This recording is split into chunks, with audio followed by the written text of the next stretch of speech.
Հրազդանի մեծ կամուրջի աշխատանքների մեկնարկը տրվել է հունիսի 17։ Կատարվում է հիմնանորոգման աշխատանքներ, հիմնական աշխատանքները տարվում են դեֆորմացիոն կարերի մասով եւ նաեւ ստորգետնյա հատվածում, այսինքն կամուրջի տակը ոչ միայն այն աշխատանքներն են կատարվում, որոնք որ դուք հիմա տեսնում եք կամուրջի վրայի շերտի հատվածում, աշխատանքները տարվում են ամենօրյա ռեժիմով 8-ից 8-ը, նույնիսկ շաբաթ եւ կիրակի օրերին։ Մի երթևեկելի գոտում իրականացնում ենք ներդիր դետալների խարսխումը,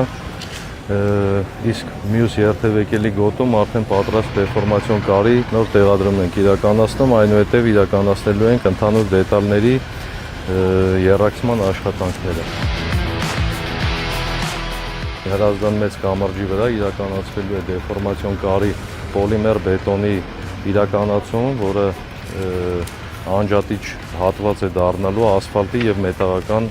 կառուցվածքի։ Դա առաջին անգամ է կիրառվելու Հայաստանում։ Դեֆորմացիոն կարերի հեռացման ժամանակ մենք հանդիպել ենք պահարանային պատի վերին հատվածի բետոնի քայքայված շերտերի, որը հեռացրել ենք։ Արդեն իսկ ունենք դրական դինամիկա, օրը, որը պլանավորել էինք օգոստոսի 29-ին, տեղափոխվել է օգոստոսի 15-ին, այն կբացվի երթևեկության համար, այսինքն այս շերտի ավարտական աշխատանքներն են, իսկ ընդհանուր կամուրջի աշխատանքները 210 օր է եւ շարունակվելու է մինչեւ տարեվերջ։